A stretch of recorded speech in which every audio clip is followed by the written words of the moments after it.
Now the latest from ITV News Anglia with Becky, Jago and David Whiteley.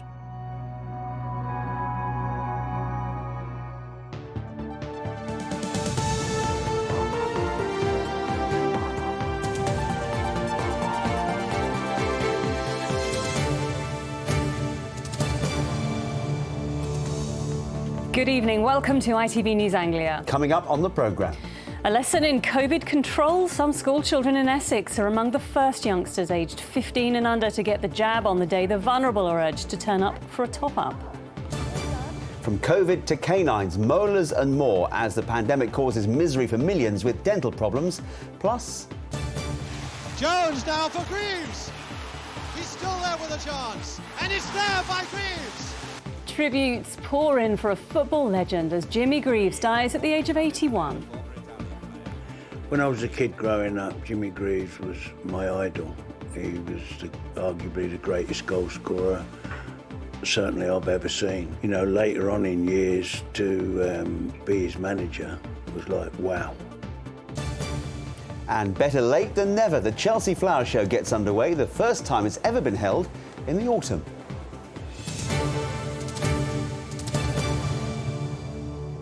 Hello from Becky and me, and welcome to the programme. First tonight, as the drive to deliver COVID vaccinations to 12 to 15-year-olds gets underway, school children in our region are among the first in line to get theirs. Now, let's hope the single dose of Pfizer will suppress the virus and avoid further disruption to lessons. Meanwhile, text messages and letters are being sent out to invite those eligible for booster jabs in a bid to curb COVID before winter hits. Elodie Harper has more. Jack Lane from Essex became one of the first people in England under 16 to get a COVID jab this morning. It was okay.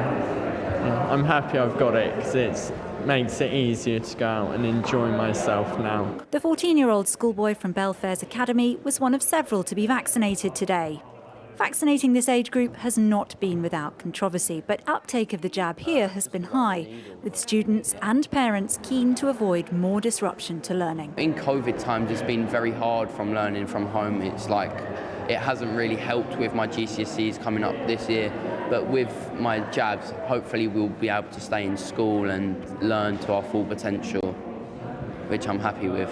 People have different opinions and views, but it was something where I thought, well, it's the way forward, and as a country we've seen a big change in how we've been able to move forward, and I feel it's the next step. Lots of my son and his friends, their education was impacted over the past couple of years. Also starting this week are booster jabs for the vulnerable. More than 1 million people got invitations to book theirs today at clinics like this pharmacy in Bedford. And are you looking forward to having the booster jab? Yes, I mean, anything that's going to give us a little bit of extra protection is great. At the pharmacy, they say anyone eligible can turn up and ask for their jab if it's 6 months since their last dose. So if they're not computer savvy and, they haven't got their own computers to book the appointment, then they should be able to walk in and have it done as long as it's been 6 months. Those being invited for a booster are people aged 50 and over, those who live and work in care homes, frontline health and social care workers, younger people with underlying health conditions, and those living with someone who is more likely to get infections. At Bedford Borough Bowling Club, the manager says there is huge enthusiasm among members for the scheme. People are quite wary of COVID here. I mean, although we try to be relaxed about it with the situation, we've had new air conditioning put in to actually accommodate fresh air intake. Certainly everyone we spoke to here today was keen to get theirs. I think it's very important, and we do take the booster jab. It's very, especially for the elderly, it's important. I'm looking forward to getting mine. Yes, I think it's a good idea. And I think you'll find everybody of our age here will go for it. Well, accept as it comes. I should definitely take it. It's estimated that the NHS COVID vaccination programme has prevented 24 million cases of the disease and saved more than 100,000 lives. And so the message from the government is that if you get an invitation to have a COVID booster vaccine this winter, they would urge you to accept it. Elodie Harper, ITV News in Bedford. Staying with COVID, an estimated 30 million courses of NHS dental treatment have been lost as a result of the pandemic. That's according to the British Dental Association. Dentists say they're trying to tackle a backlog of patients, but COVID restrictions mean they can't operate at full capacity. In the first of 3 reports, Kevin Ashford has been looking at the state of dentistry in this country. Trips to the dentist look very different these days because of the pandemic. Even a checkup involves COVID protection measures. And the impact's been felt too by patients trying to get dental treatment on the NHS. Russell Johnson needs 2 fillings, a tooth taking out and a denture adjusted. Treated privately, he says the work would cost at least £2,000, money he says he doesn't have. On the NHS, he'd pay at most around a quarter of that. But since January, he's been unable to find a dentist that will take him on as an NHS patient. Sometimes it's uncomfortable, sometimes you feel discomfort, sometimes you get problems that flare up, like abscesses, for example, incredibly painful when they flare up. But then, you know, for a few months it'll go away, then something else comes along. It always becomes part of your life to have these problems. Judith Roberts, who's a dentist from Cambridge, says it's a challenging time for both dentists and patients. Dental practices all had to close for 2.5 months at the first lockdown, and when we went back there were shortages of PPE and that sort of thing, so it was very difficult for patients to access care and very difficult and frustrating for us not being able to provide it. So yeah, waiting lists are quite long now, particularly people who are not already registered with a practice will find it very difficult to register with an NHS practice, just for logistics of people having to catch up. According to the British Dental Association, more than 30 million courses of NHS dental treatment have been lost since the first lockdown. 49.6% of adults was seen by an NHS dentist in the 24 months leading up to April 2020, but that fell to 42.8% the following year. Dentists say the lack of contact with patients stores up problems for the future. One of the real issues we have concerns about is the diagnosis of things like oral cancer, because you get a screening every time you see a dentist. They do it very, very thoroughly, and we've missed millions of people in that particular time. So older patients particularly, and also younger patients who may miss out on early diagnosis of tooth decay. And we're dealing kind of with preventable diseases, gum disease and tooth decay, very preventable disease. And if you don't get to see them early enough to resolve those problems, prevention is going to be a waste of time. You have to do treatment. The government says it's working to increase access to dental care, adding all dental practices have been able to deliver their full range of face-to-face care since last June, with over 700 practices that opened during the first pandemic peak remaining open. The British Dental Association says that even before the pandemic, millions were missing out on NHS dental care and has called for an overhaul of the current system. Kevin Ashford, ITV News. 29 people have been arrested after environmental protesters glued themselves to the carriageway of the M25 in Hertfordshire. Members of Insulate Britain blocked slip roads and poured paint onto other roads. It's the 4th time they protested in the last week. The group say they'll continue until the government commits to fix all uninsulated homes by 2030. Police have made 76 arrests across Hertfordshire in the past week in relation to the protests. Police want to find a boy who was the victim of an attempted child abduction in Milton Keynes. The offence happened on a footpath between Lowndes Grove in Shenley Church End and Old Bell Lane in Loughton at 2:45 p.m. last Wednesday. The man grabbed a boy but fled after a member of the public intervened. A 38-year-old man from Milton Keynes has been arrested and released on bail. Police are appealing for witnesses. Next tonight, tributes have continued to be paid to footballing legend Jimmy Greaves, described as the greatest striker of his generation. The 81-year-old died at his home near Chelmsford at the weekend. Loved not only for his talents in front of goal, but in front of the camera too. The outpouring of emotion has been as remarkable as the statistics, a legacy that will be remembered long into the future, as Andy Ward reports. As goal scorers go, he was among the very best. And Greaves takes a long one in, and it's a goal with his left foot. Jimmy Greaves scored more than 350 goals in England's top flight. To put that in perspective, only Cristiano Ronaldo and Lionel Messi have scored more in Europe's top 5 leagues. Perhaps it was fitting then that on the day his death was announced, Tottenham face Chelsea, the two clubs he dedicated most of his career to. Those tributes will continue across the footballing world for some time yet, including at Cambridge United tomorrow, where Spurs under-21s team are the visitors in the EFL Trophy. I think you only have to look at the respect and admiration that he is held in by all clubs he played for and all those that played with him or understand his quality at his era a little bit more. It wasn't just domestically that Greaves flourished. He also scored 44 times for England in just 57 games. From Smith to Greaves, and it was a goal. He would have dearly loved to have made it 58, but was famously left out of the team for the World Cup final in 1966, a disappointment he described as the biggest of his career. In fact, it wasn't until 2009 that he was able to collect his winner's medal after the rules were changed. After retiring in 1971, his life was blighted by alcoholism, leading him to publicly declare that drink was killing him. However, a stint in non-league football helped to get his life back on track. In 1976, he signed for Chelmsford City, a move that was big news at the time. Just unbelievable.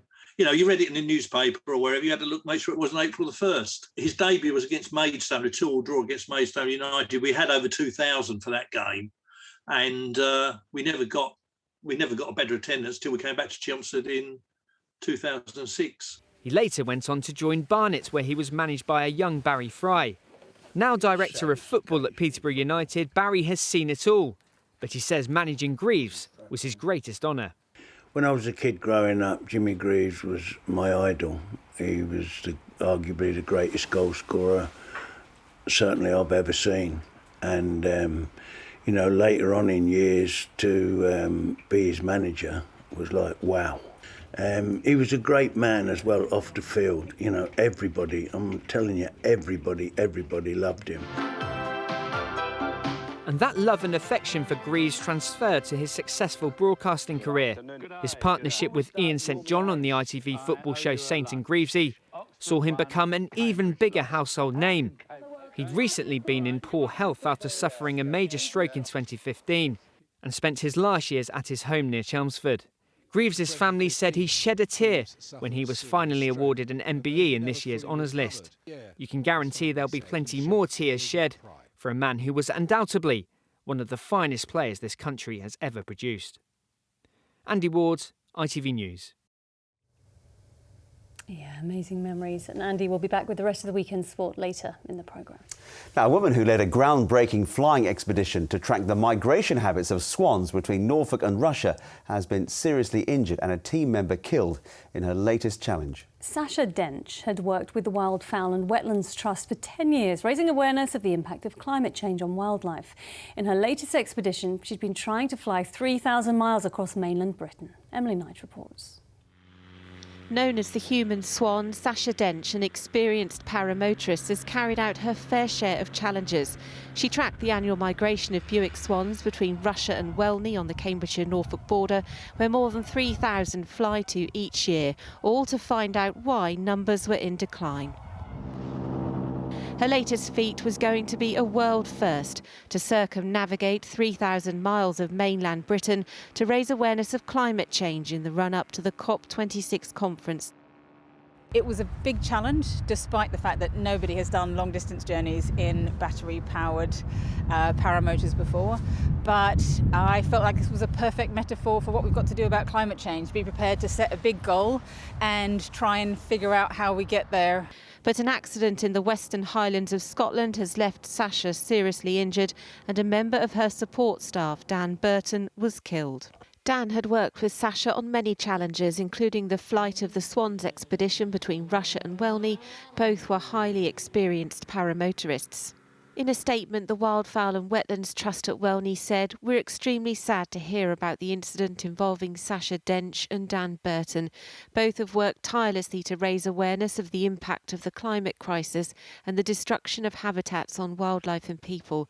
We send our sincere condolences to Dan's loved ones." Sasha remains in hospital in Aberdeen in a serious condition, but her injuries are not life-threatening. Conservation Without Borders, which ran the Round Britain Climate Challenge, says it's now been put on hold. Emily Knight, ITV News. Right, it is coming up to 6:15. Good evening. Thanks for joining Becky and me this Monday. Still to come, you win again. Olivia Colman picks up another gong, this time an Emmy for her role in The Crown. Talking of winners, there were plenty of those at the weekend. I'll be here with all the details, and they aren't the only brilliant displays we've got in store. We'll be finding out what some very talented individuals from our region have offered up at this year's Chelsea Flower Show. And the flowers and trees will start to sense a reduction in daylight as we head towards the autumn equinox here on Wednesday.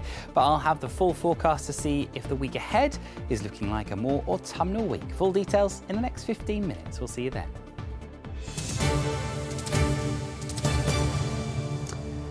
But before all that, a man who led police on a 20-mile pursuit through Cambridge, travelling at speeds of up to 100 miles an hour in a 40-mile-an-hour zone, has been jailed for a year. 46-year-old Darren Thurling caught the attention of officers for having no insurance. He's been sentenced to 12 months in prison and disqualified from driving for 3 years and 6 months. Workers at Weetabix factories in Northamptonshire are to take strike action from tomorrow over what they call fire and rehire plans. Engineers at the company's factories at Burton Latimer and Corrie in Northamptonshire are protesting over new shift terms, which unions say will lose staff thousands. The company says it needs new ways of working to remain competitive. Now, next tonight, more space is going to have to be found on the shelf of one of our region's most celebrated actors. It is this time for an Emmy. The recipient, Norfolk-born Olivia Colman, of course. She was named Outstanding Lead Actress in a drama series for portraying the Queen in the Netflix show The Crown. It was unexpected, she said. She looked surprised. Actually, it was a very emotional moment for her. She broke down in tears as she paid tribute to her late father, Keith.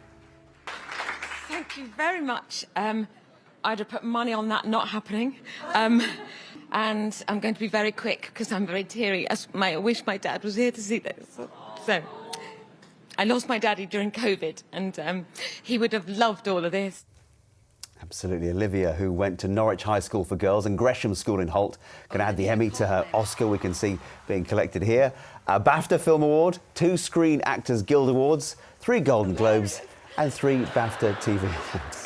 One talented lady. That is one big cabinet as well you're going to need for that.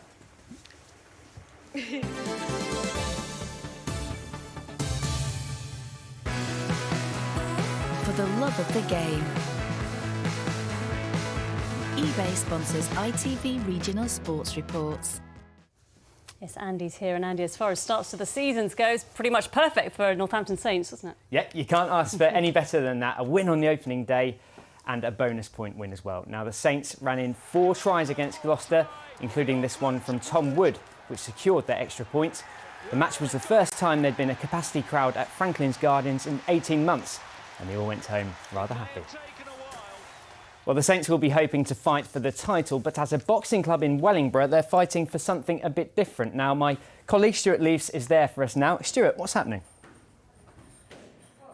Well, welcome to the new home of Wellingborough Amateur Boxing Club. It looked like they might be out for the count when they lost their old venue during the pandemic, but they have found and transformed this former factory into their new boxing gym, and they're now fundraising for more equipment here, and also they're holding an open evening this evening to try and encourage more youngsters to come down and participate. And I can speak now to Ray Revel, who is one of the founders of the club. Ray, what does it mean to you to have this new venue? This venue means everything to us and the boxers. It's absolutely fantastic. After 43 years, this is the first permanent home I've found. Thanks to Mamoli's. Also, we've just heard that Mick George is going to help us as well, put some money in. We're looking for funding because I only charge a nominal amount for the kids.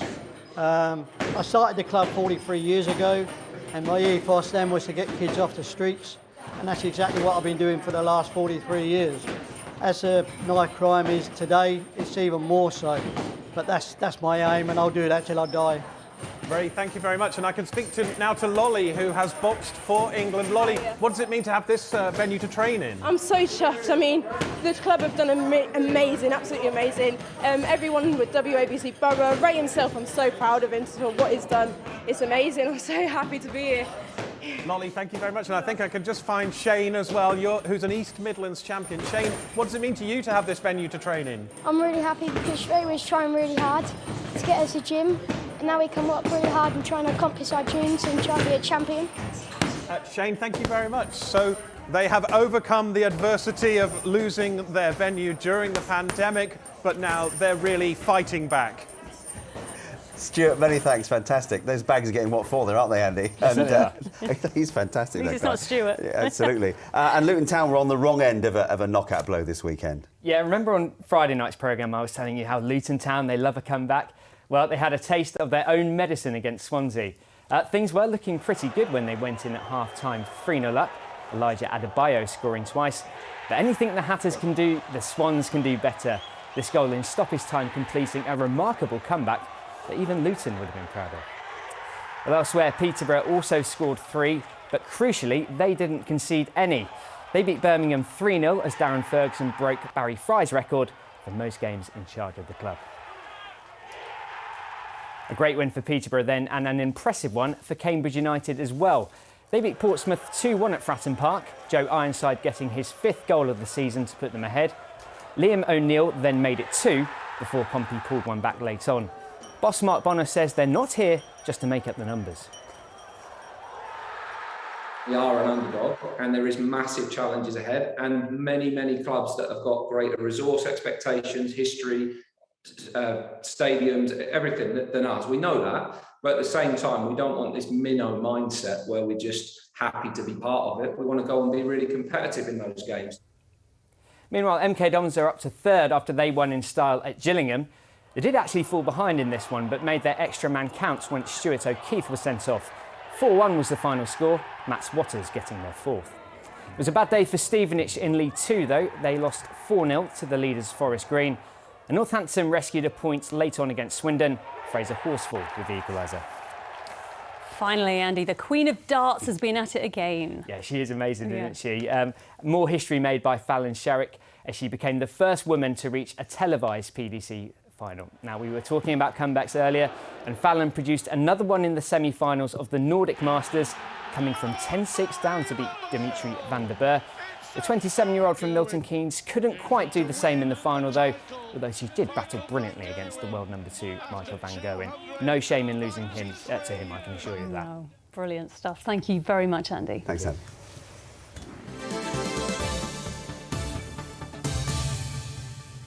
Now, the ITV Evening News is here at 6:30. Here's a look at what's coming up this evening with Charlene.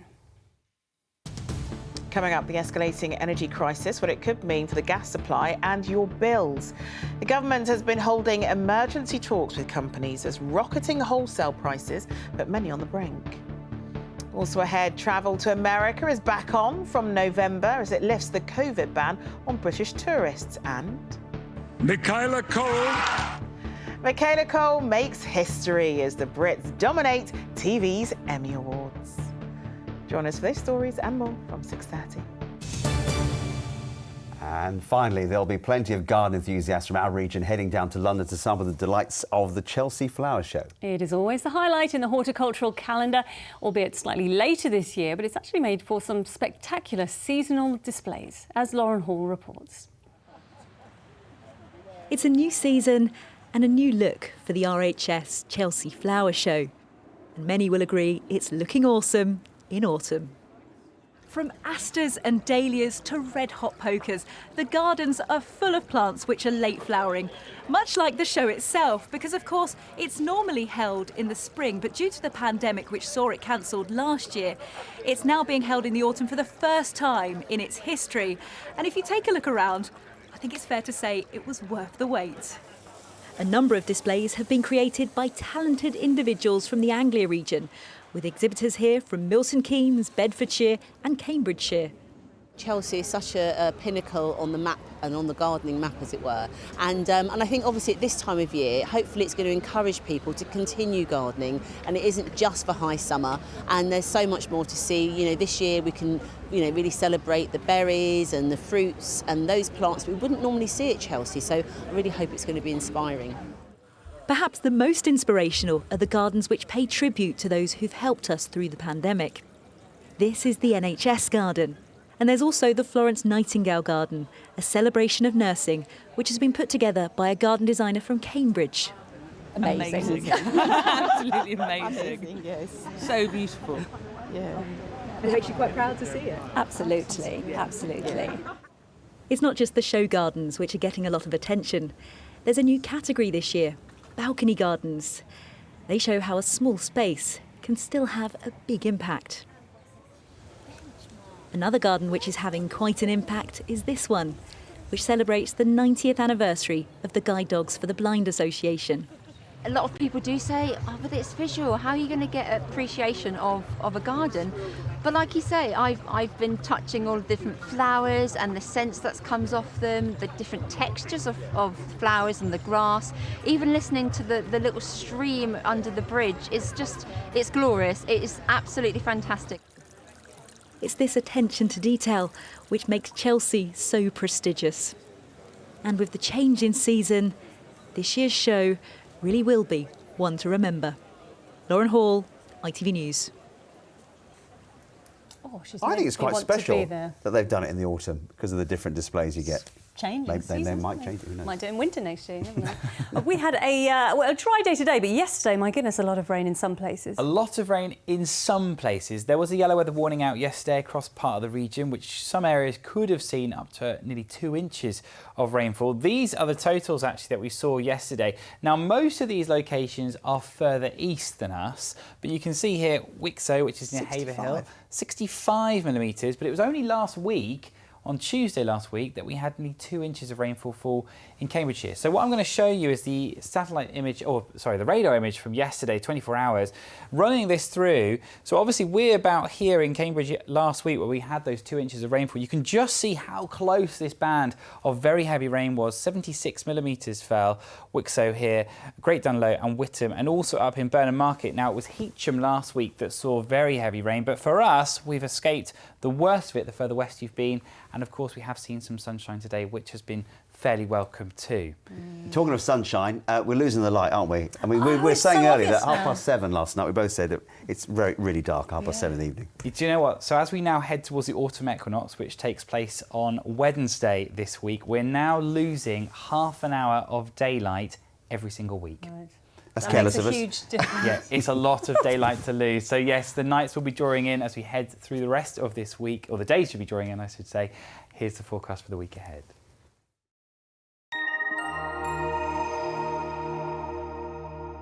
Greater Anglia sponsors ITV Anglia Weather.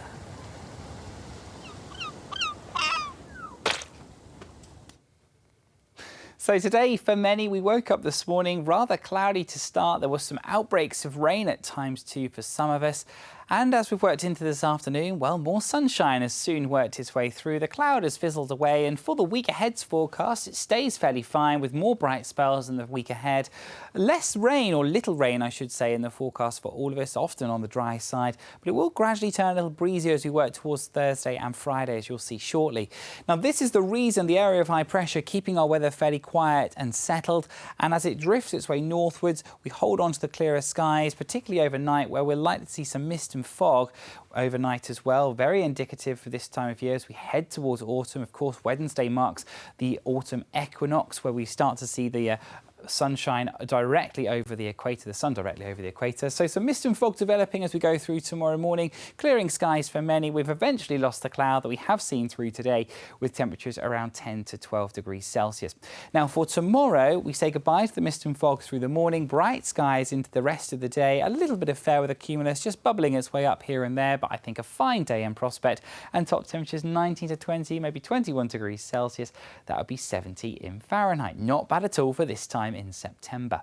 High pressure still with us as we go through Wednesday. Again, lots of sunshine, mist and fog through the morning, quickly clearing, and again a little bit of fair weather cloud just bubbling up into the afternoon with temperatures around 18 to 20, maybe 21 degrees Celsius yet again, 70 in Fahrenheit. So here are the summary graphics as we go through the rest of this week. We hold on to the sunshine, as you can see. A little more cloud through Thursday and Friday as a weak weather front will slip its way southwards, but it should stay dry, and still those temperatures 19 to 20 degrees Celsius, and our overnight lows there in green, as you can see, 10 to 12 degrees, but chillier in the countryside. Take care.